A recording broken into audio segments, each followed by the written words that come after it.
Hello students, how are you? Hope you're doing good. Today we are going to start our new science chapter, that is chapter number 9, matter and water. तो इस chapter में हम पढ़ेंगे matter क्या होता है, matter कौन कौन सी स्टेट में कौन कौन सी फॉर्म में एग्जिस्ट करता है, ठीक है, वो फॉर्म आपस में अलग कैसे हैं, उनके कैरेक्टरिस्टिक्स क्या है, और उसके बाद हम पढ़ेंगे वाटर के बारे में जो कि हमारे लिए बहुत ज़्यादा प्रेशियस नेचुरल रिसोर्स है. Fine, so let's start this chapter. So chapter number 9, matter and water. इस चैप्टर में हम पढ़ने वाले हैं matter, water, solute, solvent and solution and separation of substances. Fine. Now, which forms of water are these? Right. तो आपको बताना है कि पानी की कौन सी फॉर्म है और आपको यहाँ पर लिखना है, ठीक है. जैसे कि सबसे पहले पानी की लिक्विड फॉर्म है तो मैं यहाँ पर लिख दूंगी लिक्विड, ठीक है. उसके बाद गैशियस फॉर्म है तो मैं लिख दूंगी गैशियस फॉर्म, और उसके बाद सॉलिड फॉर्म है तो मैं लिख दूंगी सॉलिड, ठीक है. Now matter. There are many things around us. All things occupy space, possesses mass, and are made up of matter. Matter includes all substances, items, and objects, whether solid, liquid, or gas. तो हमारे आसपास बहुत सारी चीज़ें हैं, ठीक है, सारी चीज़ें मैटर हैं.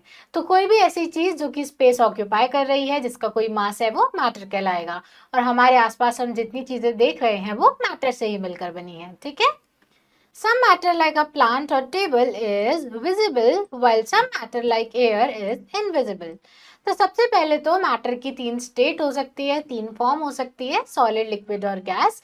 और उसमें भी कुछ फॉर्म ऐसी होती हैं, कुछ मैटर ऐसा होता है जो हमें दिखता है जैसे कि एक प्लांट या हमारी स्टडी टेबल, और कुछ मैटर ऐसे होते हैं जो हमें नहीं दिखते हैं जैसे कि एयर, ठीक है.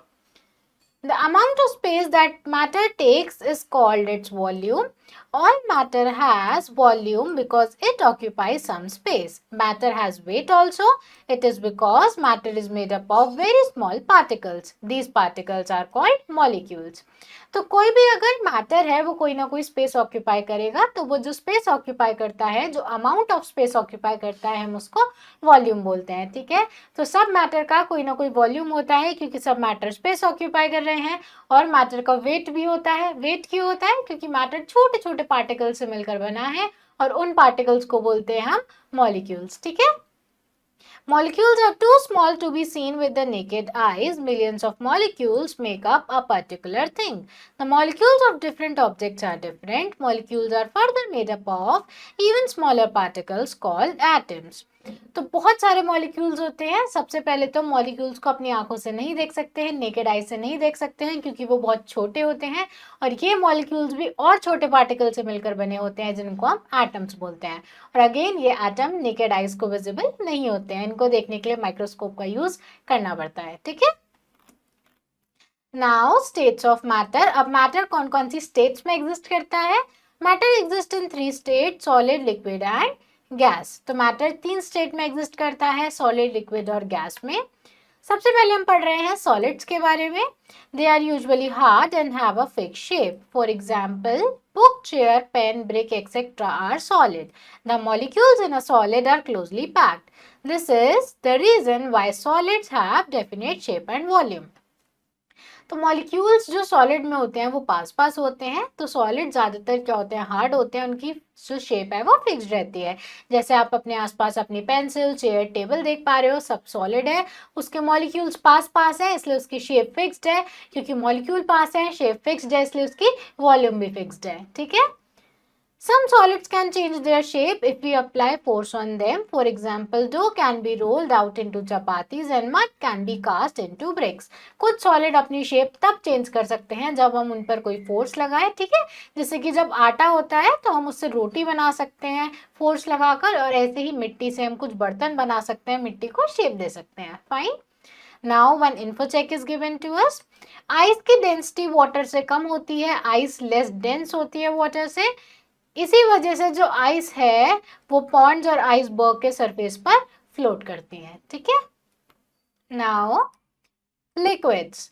They do not have any definite shape, but they can flow. They take the shape of the vessel in which they are poured. This is because the molecules in a liquid are not closely packed. तो जो liquid के molecules हैं वो थोड़े दूर दूर हैं, इसकी वजह से ही लिक्विड फ्लो करता है और उसकी जो शेप है वो फिक्स्ड नहीं होती है। आप उसको जिस भी बर्तन में डालोगे, जिस भी कंटेनर में डालोगे, वो उसकी शेप ले लेगा, ठीक है। Liquids cannot be bent or broken. They can flow from one place to another and hence they are called fluids.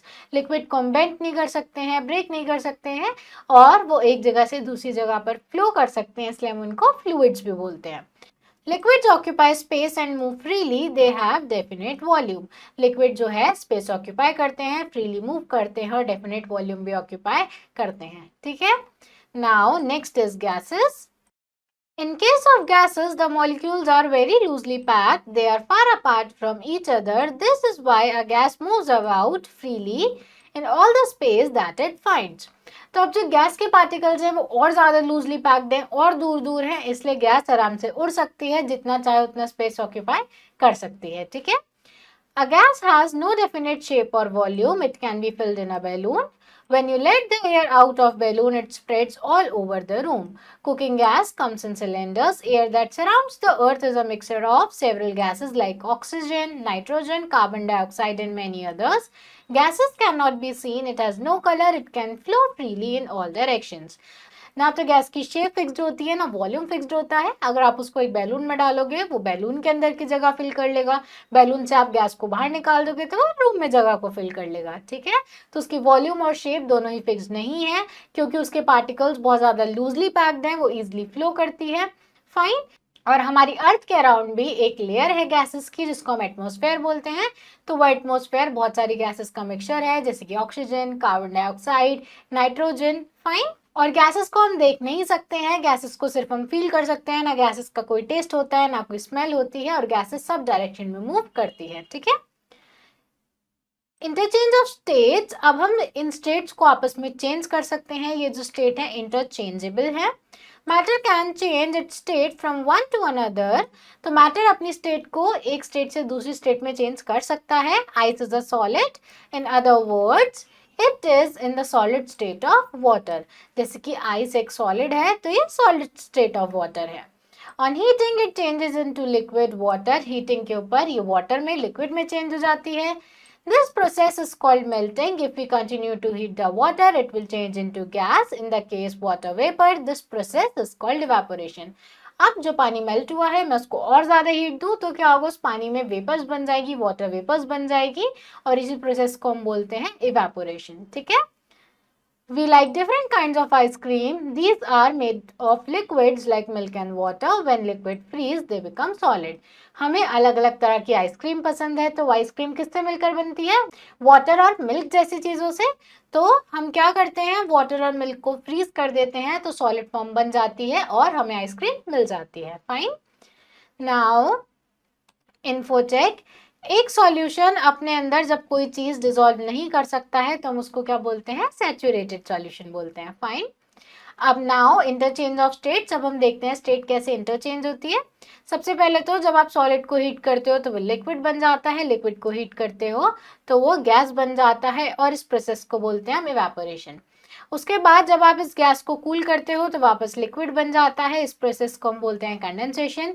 उसके बाद इस लिक्विड को जब आप वापस कूल करते हो तो क्या होता है, फ्रीज हो जाता है, और इस प्रोसेस को हम फ्रीजिंग बोलते हैं, ठीक है। नाउ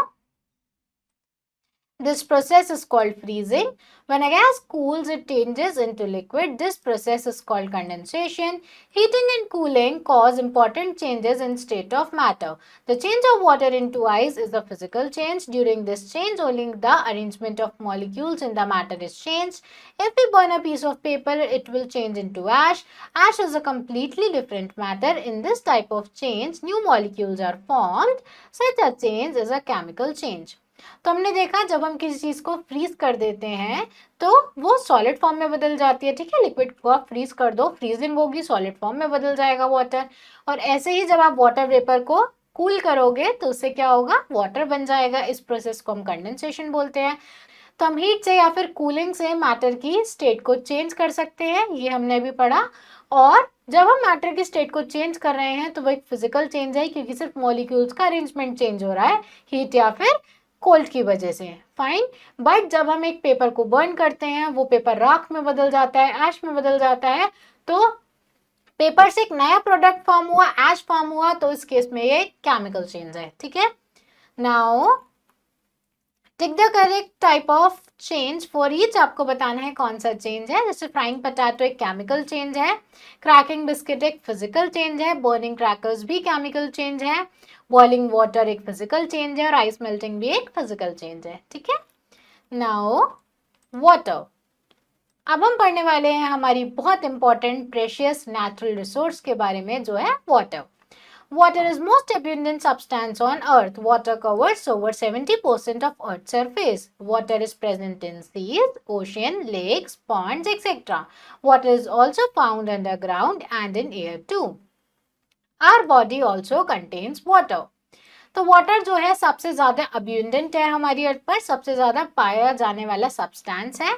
तो हमारी अर्थ पर लगभग 70% वाटर ही है, ठीक है। वो वाटर सरफेस पर भी है, रिवर्स और ओशन की फॉर्म्स में, वो वाटर अर्थ के अंदर भी है ग्राउंड वाटर की फॉर्म में, वो वाटर हमारे अंदर भी है, हमारी बॉडी का भी आधातर हिस्सा वाटर से मिलकर बना है, और वाटर एयर में भी प्रेजेंट है, ठीक है। Animals, plants and human beings need water to live. तो एनिमल्स, प्लांट्स और ह्यूमन बींग्स को जिंदा रहने के लिए पानी चाहिए। Such type of living beings that live on dry land get their water from soil or from streams, rivers, lakes, puddles, dew और raindrops. तो ऐसे living beings जो कि लैंड पर रहते हैं उनको पानी रिवर, लेक, पॉन्ड, स्ट्रीम और रेन वाटर से मिलता है, ठीक है। Water from underground can be taken out with help of tube wells and wells. Dry places have less underground water. The level of underground water in a place is called water level.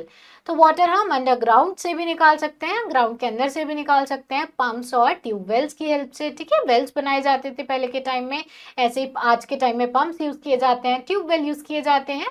तो ground water को भी हम निकाल सकते हैं। अगर dry place है तो वहाँ ग्राउंड वाटर कम होगा, और ऐसी जगह है जो ड्राई नहीं है, जहाँ बारिश अच्छे से होती है, वहाँ ग्राउंड वाटर लेवल ज्यादा होगा। तो अंडरग्राउंड वाटर कितना है उसका लेवल क्या कहलाता है, वाटर लेवल, ठीक है।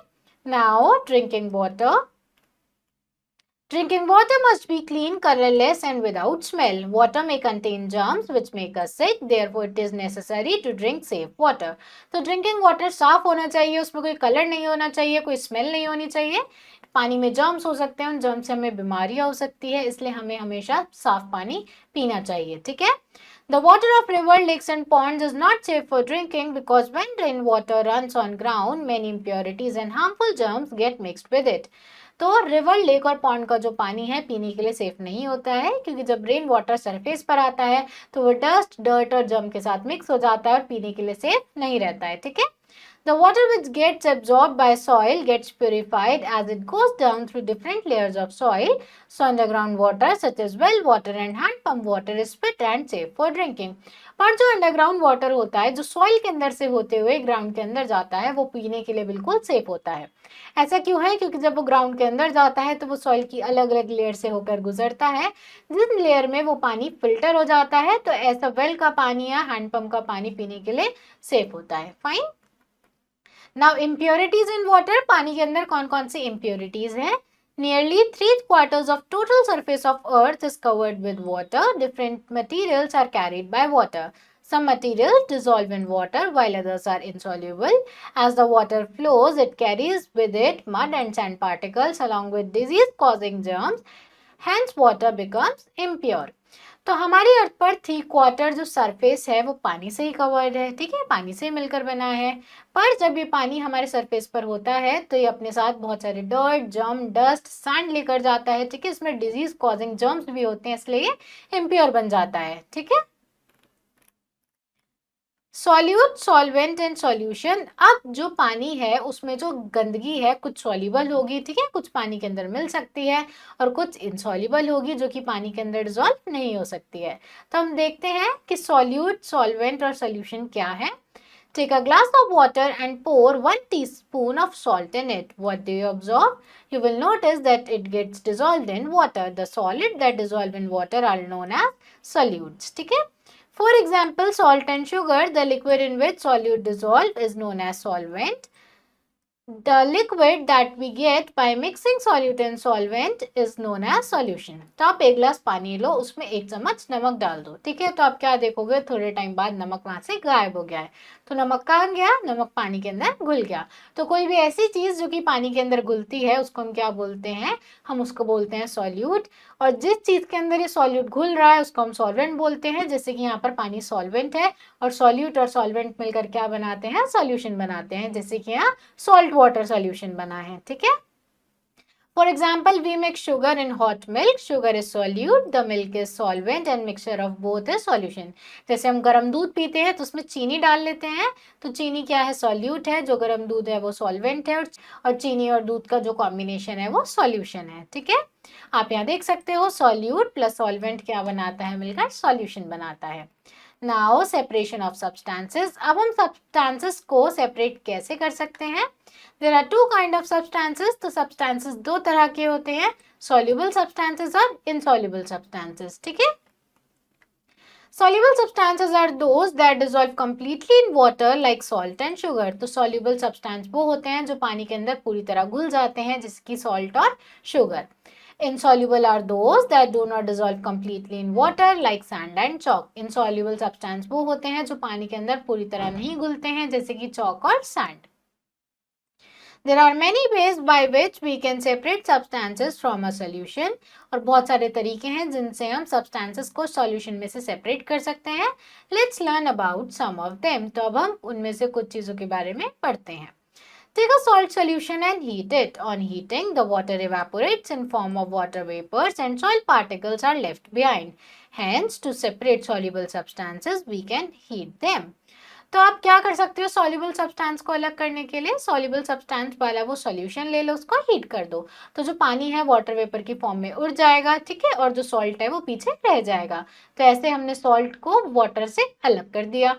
Insoluble substance cannot be separated by heating. They can be separated by 3 processes. तो जो insoluble substance है वो हीट होने पर अलग नहीं होंगे, उनको अलग करने के लिए 3 अलग अलग मेथड्स हैं। Filtration, sedimentation and decantation. जो है फिल्ट्रेशन, सेडिमेंटेशन और decantation. You will study about these methods in higher classes in detail. आप इन मेथड्स के बारे में आगे क्लासेस में जाकर डिटेल में पढ़ोगे। In nature, water exists as snow, water and water vapor. It changes its form easily.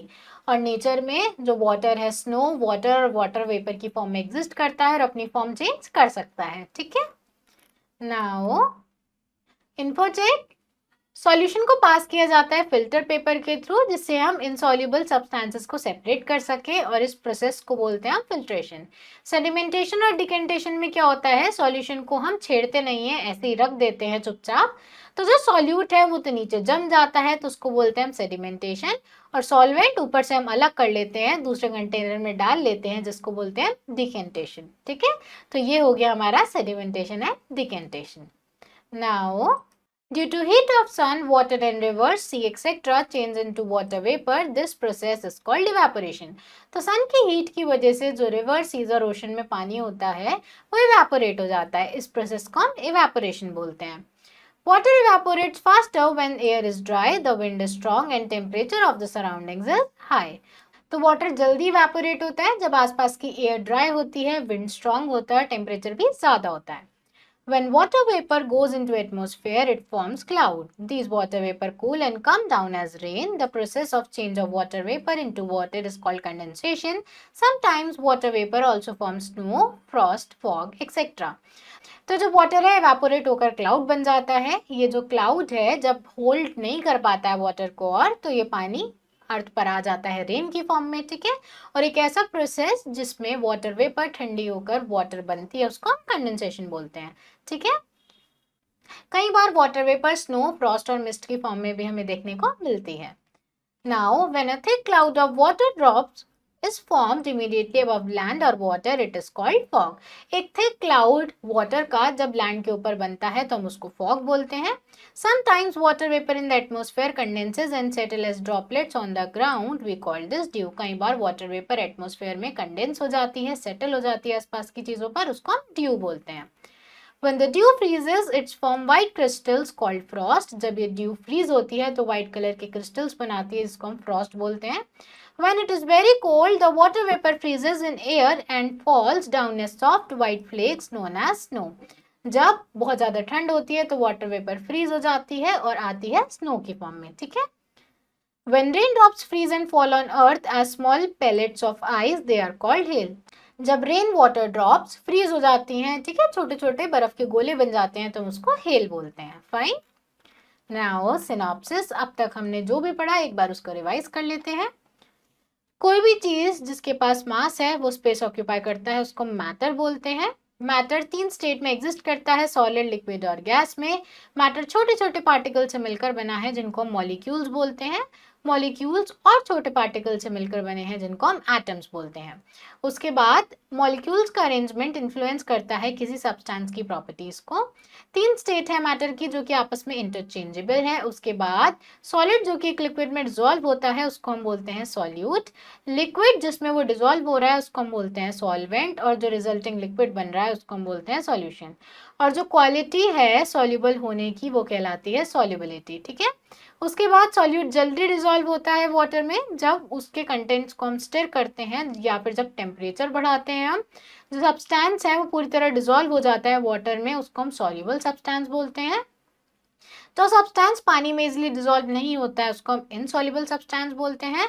Water को हम प्यूरिफाई कर सकते हैं सेडिमेंटेशन, डिकेंटेशन, फिल्ट्रेशन, बॉइलिंग और केमिकल्स डाल के, ठीक है, या फिर उसमें क्लोरीन डाल के। Fine. Now tick the correct option. Which of these are soluble substance? इनमें से कौन सा सब्सटेंस सॉल्युबल है? तो answer is sugar. Which is example of solid? इसमें सॉलिड का कौन सा एग्जाम्पल है? तो answer is chair. When raindrop freeze and fall on earth as small pellets of ice, they are called. जब रेन ड्रॉप फ्रीज हो जाती हैं, छोटी छोटी पेलेट्स आती हैं आइस की, तो हम उसको क्या बोलते हैं? उसको हम बोलते हैं hail. When thick cloud of water drops is formed just above the land or water, it is called. जब एक थिक क्लाउड बन जाता है वाटर वेपर का लैंड के ऊपर तो हम उसको क्या बोलते हैं? उसको हम बोलते हैं dew. Now fill in the blanks. The amount of space that matter takes is called its volume. Millions of dash make up a thing, the answer is atoms. If water liquid is heated until it boils, it changes to water vapor. Dash freezes into a solid when it is cool. The answer is water. Most solid melt into liquid when heated. ठीक है, जब हम solid को heat करते हैं तो वो liquid में change हो जाते हैं. Fine. So class, that's all for today. I hope you understood this chapter. Now you have to try and fill out rest of the exercise yourself, and we will meet in our next video. Thank you everyone.